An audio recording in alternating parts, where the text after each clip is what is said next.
Good morning, it's 5 a.m. 4 o'clock pa lang gising na ako kasi sanay akong gumising sa Pilipinas ng mga 5. So 5 na yun sa atin.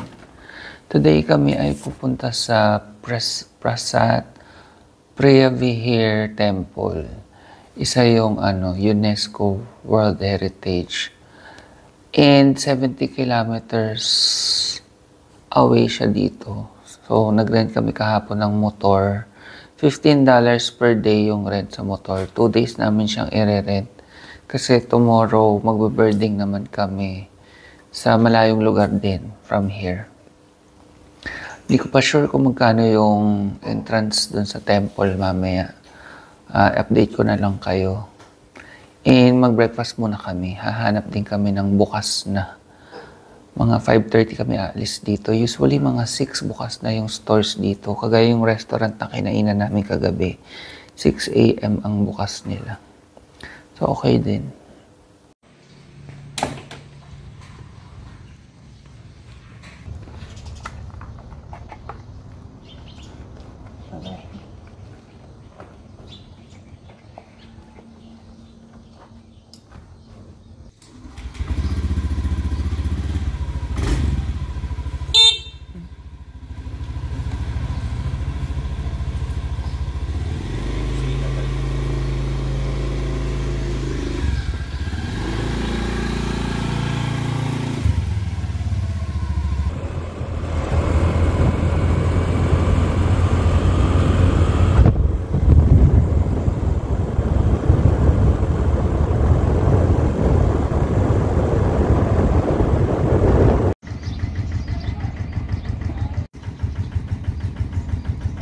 Stopover muna kami for coffee.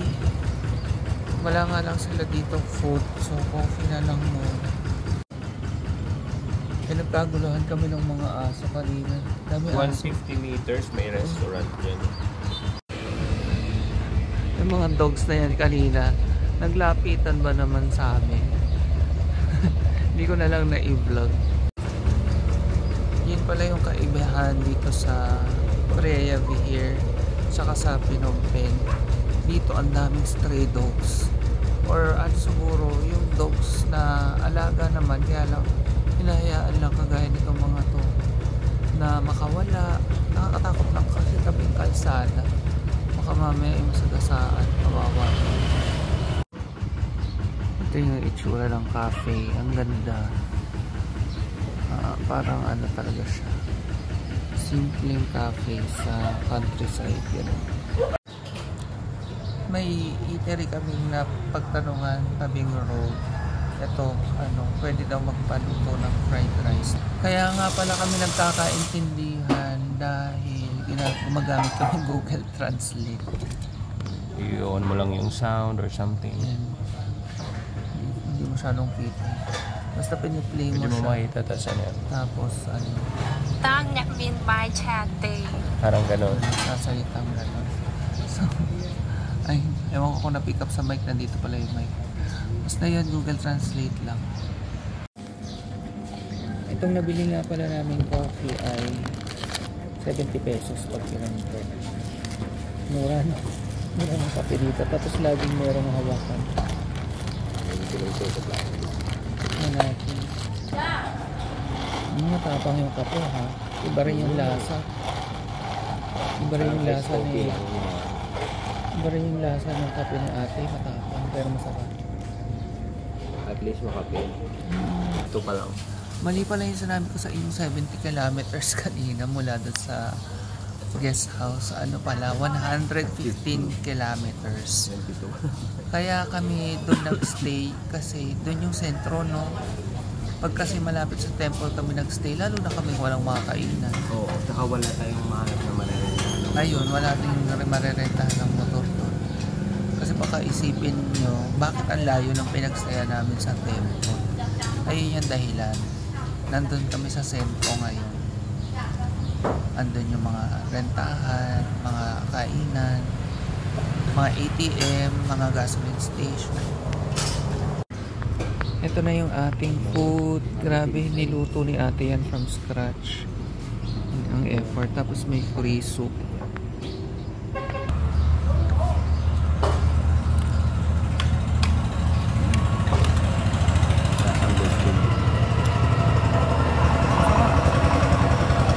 carrots, may spring onion, tapos mag-garlic, May beans. may ano yun, String parang, beans. oo, Bagu beans. Ang gano'n. parang sitaw String beans. na maliliit. Ang galing. Galing naman. Gagayahin ko yan. Hiniwaan ng maliliit.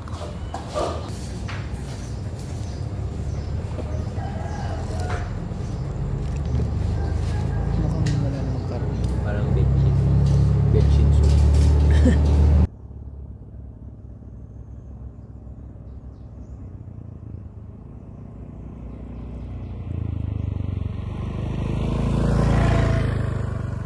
Nag-stop over muna kami sa isang tabi dahil medyo malayo-layo yung aming biyahe, so kailangan pahinga-pahinga ng konti. And alam nyo ba, yung nadadaanan namin halos walang katao-tao, puro lang puno, ganyan. Sobrang bihira yung bahay.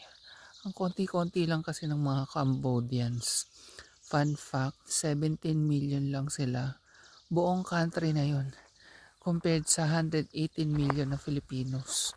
Yung land area daw nila ay more than half ng Philippines. So, palagay mo lang kahit kalahati lang natin sila.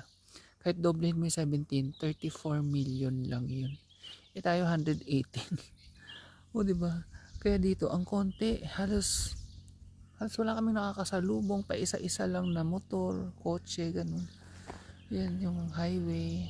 Yan, may padating na tractor. Ganyan lang. Kakatuwa. Ang saya din dito.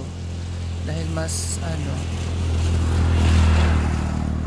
mas tahimik.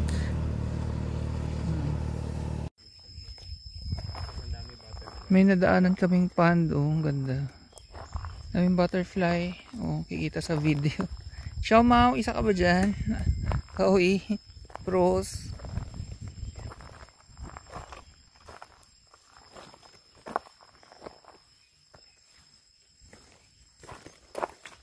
Ay, ang dami. Kailan ng phone ko.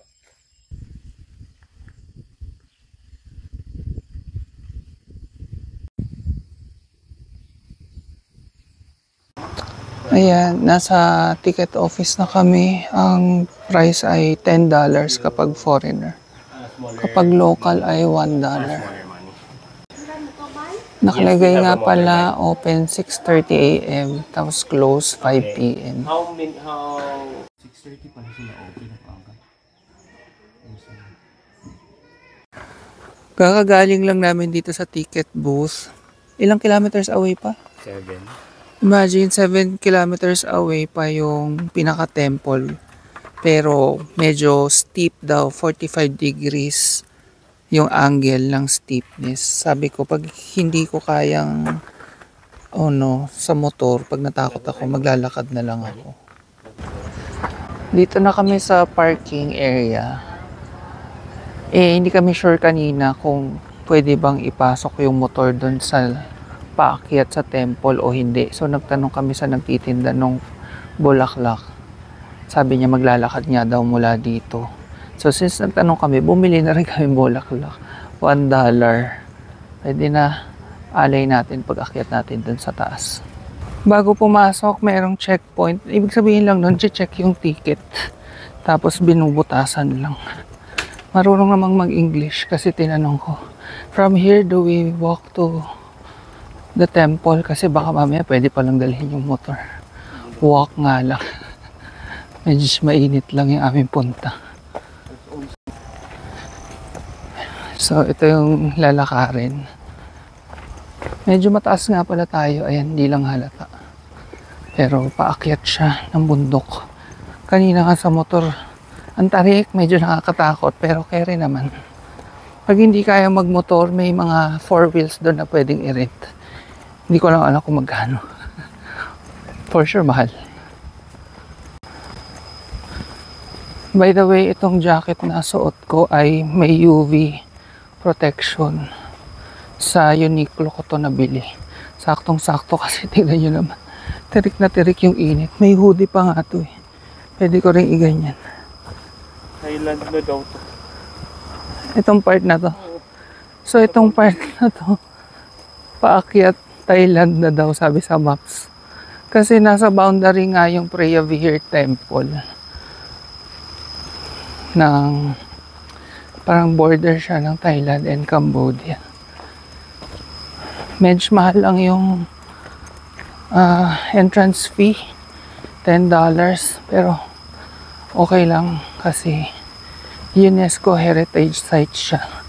Bihira ako, parang vegan pa lang ang napupuntahan kong ganun eh. So, parang pangalawa ko pa lang to. Naliligaw kami. Ito na yung temple.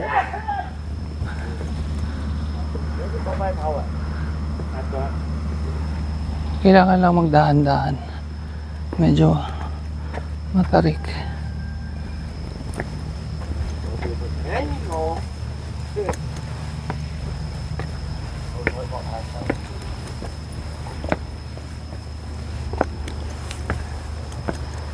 Yan. Diyos ko. Tarik na tarik yung araw.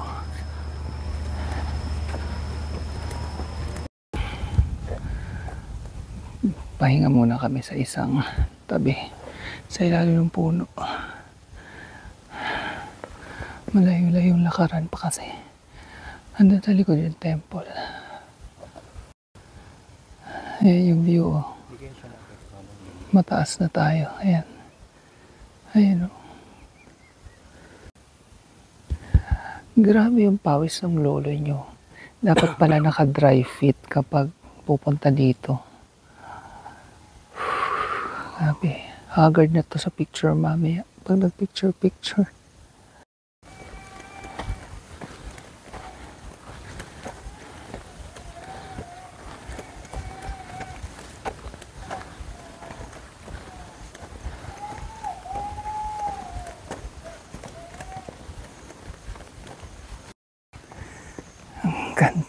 Ganda ng temple, my gosh. Nandito pa lang kami sa paakyat. Gandang-ganda na ako. Pero, grabe din ang pawis. Akyat na tayo.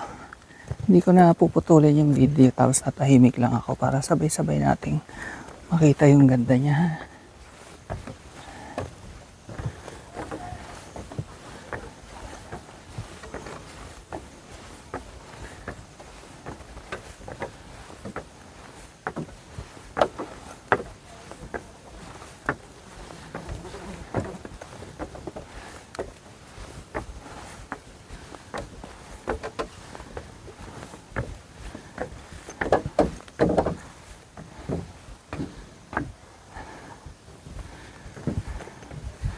Ito yung mga kailangang akyatin. Hindi pantay-pantay yung hagdan. Para siyang kinarve lang sa bato para magkaroon ng hagdan. So ingat-ingat. May mga butas-butas pa. Oh my God. Ayan siya.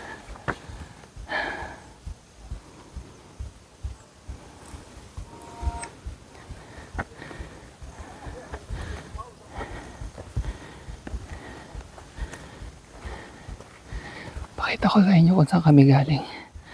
Ayun. Doon sa baba. Thailand na yun. Thailand na daw yung nakikita nyo yun sa Baba. malayo. Diyos ka, hiningal.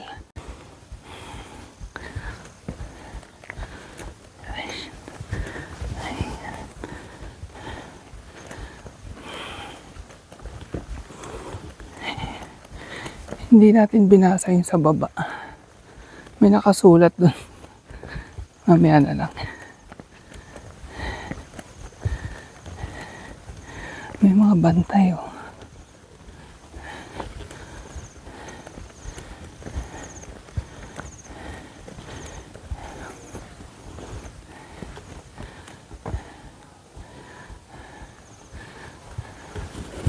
Pasok tayo.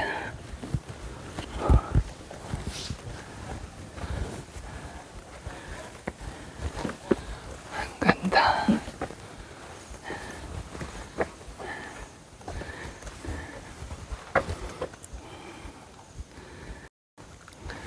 Grabe, once in a lifetime experience to. Kahit haggard, sige, go lang. Ang ganda ng view. Pag nasa loob na.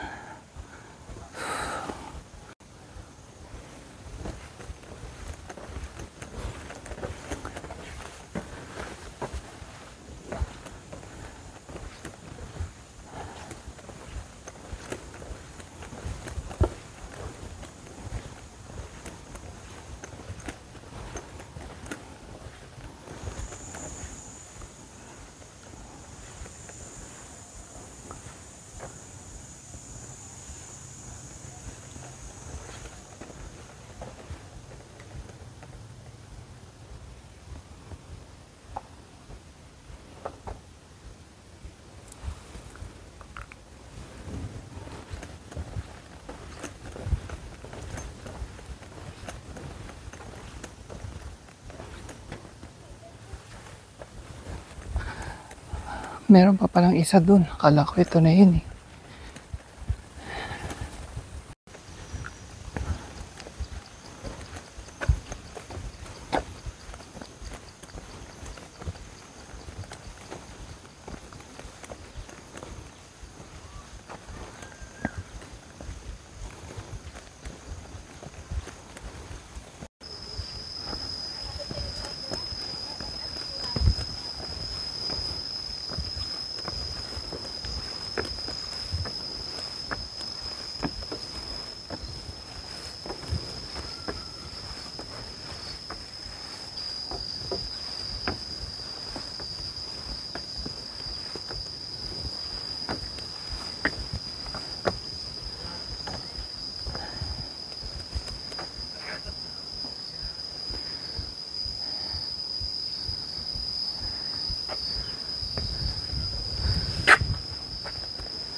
Ang dami palang temples.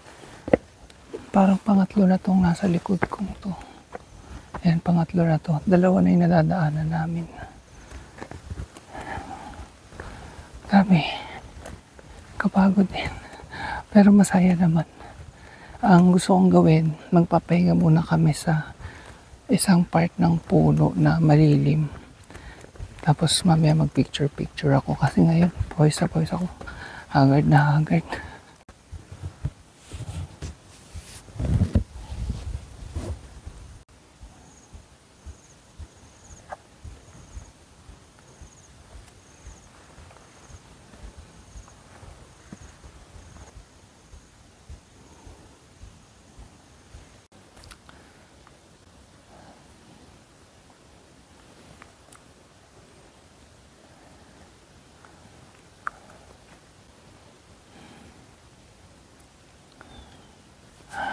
Papasok tayo sa loob. Iaalay natin yung bulaklak. Pero bawal magsapatos.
Side view.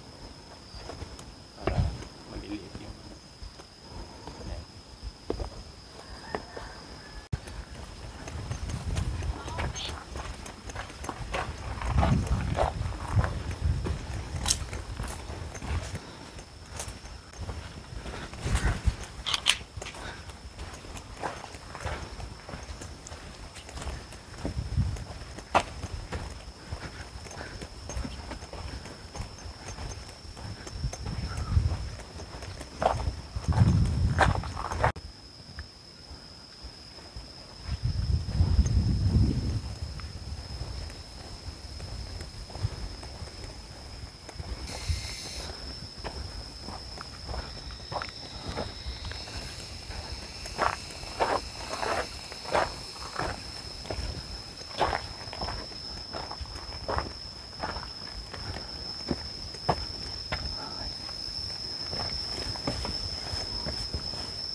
Ang ganda.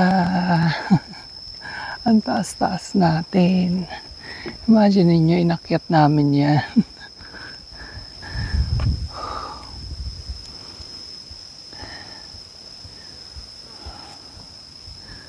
Sa dulo ng mga temples, ito ang bubungad sa atin. Napakagandang view. As in, parang ang taas-taas natin. So, sulit yung ating inakyat.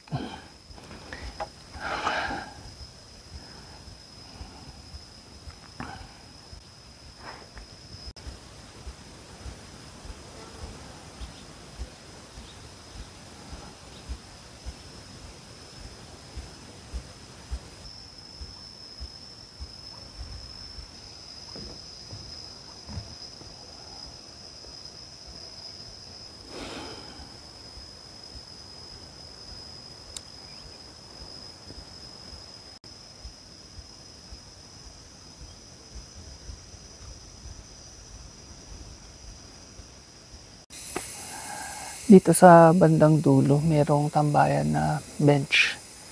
Yan, tapos tanaw mo yung view na ang taas-taas natin. Nakakatakot lang. Bangin na yung sinasandala natin. Tapos may altar doon. Pwede magsindi ng insenso, magbigay ng donation. Pero nagbigay na kami donation doon sa yung may monk kanina. Yan, pahinga muna kami dito at enjoyin ang view dahil nakakapagod.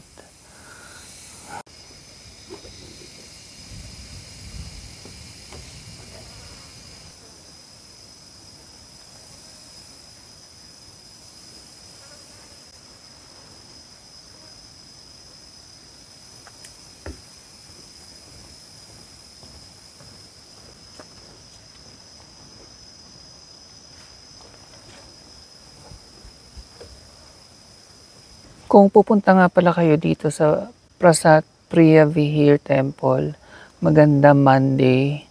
Kasi today is a Monday, walang katao-tao. See, solong-solo namin yung lugar. Umidlip nga si Mahal dito eh. Pero gumising na siya.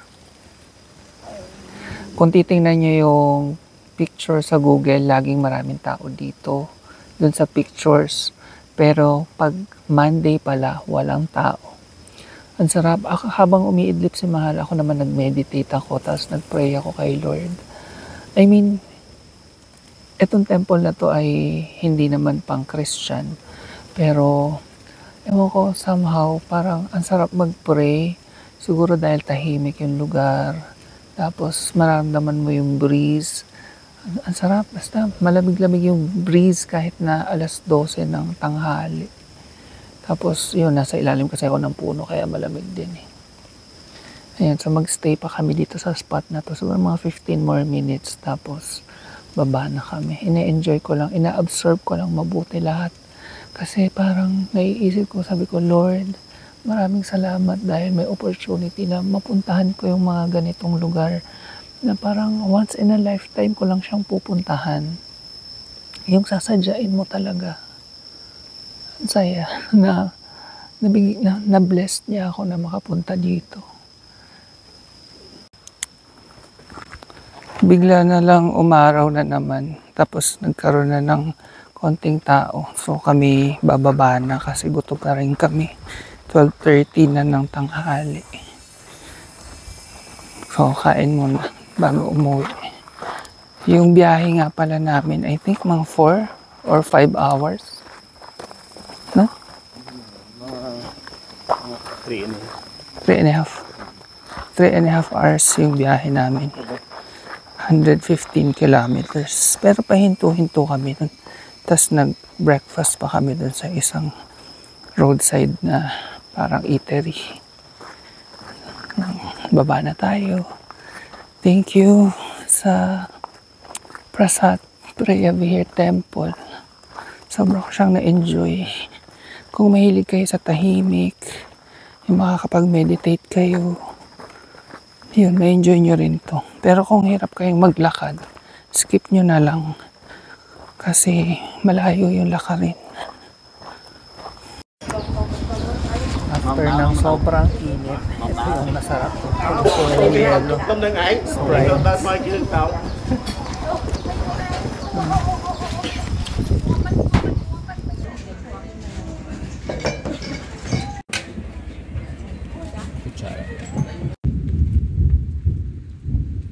Inabot kami ng ulan, so magkakape muna kami dito sa isang parang eatery din na daanan lang namin. Kasi nakakaya naman makikisilong kami, hindi kami magkakape. Buti may kape sila.